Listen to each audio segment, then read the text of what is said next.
Makiigsunan, nganong kinahanglan pa mang magpatudlo ang mga tinunan, unsaon pagampo? Unya nganong kinahanglang tudloan man pod sa magtutudlo ang iyang mga tinunan, unsaon pagampo? Does not prayer come to us naturally? Makiigsunan atong hinumduman, tungod sa ato ang napukan nga tawhanong kinaiya, dili na ta kamaong moampo. Kaya ang ato ang panglantaw, ang ato ang hierarchy of priorities, ang ato ang set of values, nagkatuali na. That's why we do not know how to pray. Bisag simple kaayo ang buhat sa pagampo, di ta kamao ana. Mura magdi mo mutuo? Di mo mutuo? Sige, palihog basahan ninyo. Romans chapter 8 verses 6 to 8. Romans 8 6 to 8. We do not know how to pray. Mao na makigsunan nga sa unang pagbasa gipakitaan ta og maayong panag-ingnan. Panag-ingnan ni Abraham. Unsa nga panag-ingnan iyang gipakita? Kanang gitawag nato og persistence in prayer.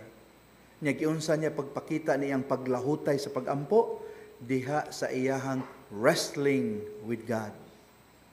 Na ako'y nahinumduman aning wrestling with God. Nakabasa ba nga na ay wrestling match sa Old Testament? Between God and Jacob. Wrestling yun. Layog. Buntagan God. Nabuntagan og nilayog.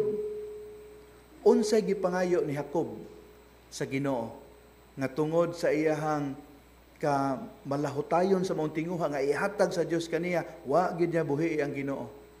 Niingon na gud ang Ginoo, time sa murag na adlaw na ta nihayag na.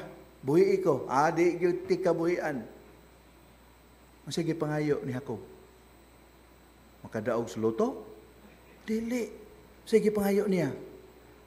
I will not let you go unless you bless me.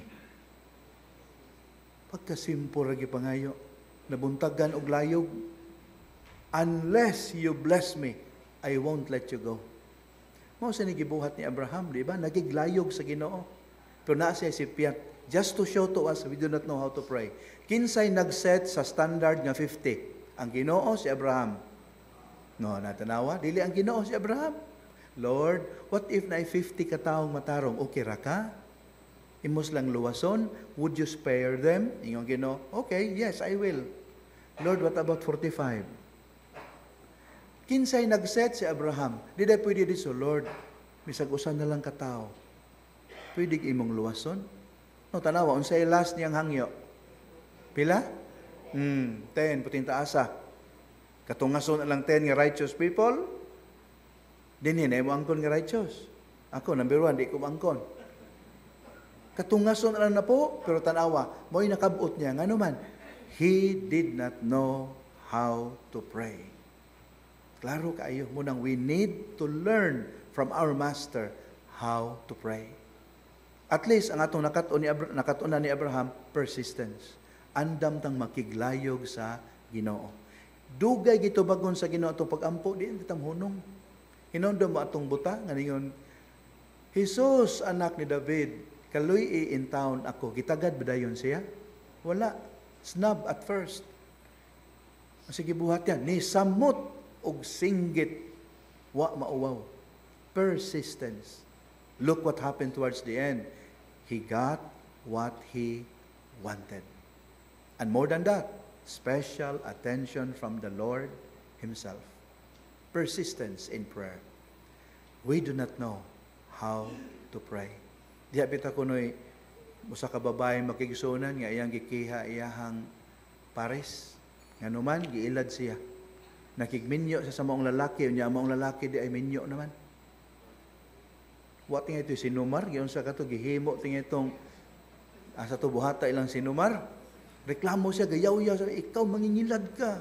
Giilad ko nimo. Ang laki mingon, oy, excuse me, ay kog basula ha, ikaw ra ba sige ingon.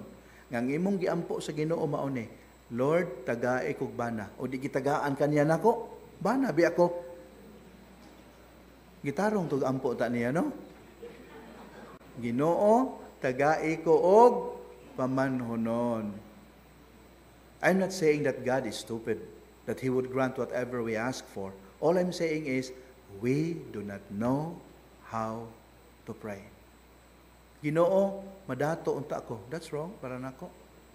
No, that's wrong. Lord, give me opportunities. Haron, mulambo akong kinabuhi ug makatabang ko sa uban. That's a better prayer, right?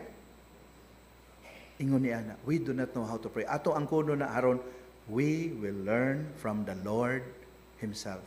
Mao na nga ang Salmo responsoryo ug ang ikaduhang pagbasa nagtudlo nato nga kung ato di ay ibaliwala ang pag-ampo, nagpakita lang na nga wa ta maghatag og bili sa gibuhat sa Dios nga katingalahan nga mga butang alang kanato, ilabi na ang atong kaluwasan. Kung di ta mag-ampo, we are actually telling God, I don't give a damn sa imong gibuhat nako, Lord. Kung di ta mag-ampo, mura na tag niingon sa Ginoo nga, I don't care. Unsa imong gibuhat nako, I deserve all these things. Inana di ay, kung di ta mag-ampo. Muna'y reminder sa Salmo o sa ikaduhang pagbasa. Unya sa Santos nga Ebanghelyo, nindot kayong pahinumdum. Ang matuod nga pag-ampo, ang authentic prayer, mauni mahitabo sa nag-ampo. Ang iyang kinabuhi, iyang usbon, aron mo pahiuyon sa kabubuton sa Dios. Ang ato arabang hunahuna sa pag-ampo, bali, mag-ampo ta, masubsob nga pag-ampo, mulahutay sa pag-ampo, kay usbon nato ang hunahuna sa Ginoo mahitungod nato. Haron siya, ang iyang kagustuhan, mo'y mosibo sa atua. Muna'y naa deep down inside us each time we pray. Muna ingon ang Ebanghelyo, no, that should not be the case. When we pray, we align ourselves sa kabubuton sa Ginoo. Unya niya nang paagiha, makapahimuot ang maong pag-ampo. Niya mahimo ning life-changing. Finally, my dear friends, unsay pangayoon nato gikan sa Ginoo diha sa pag-ampo. Unsay giingon sa Ebanghelyo? First part, our Father, give us this day our daily bread. Emphasis on daily. Sa ato pa di ang pagpangayo nato sa Ginoo, ang atong paghangyo o pagsalig niya daily. Di ta pwede, Lord, tagai ko pagkaon, supply good for 1 year.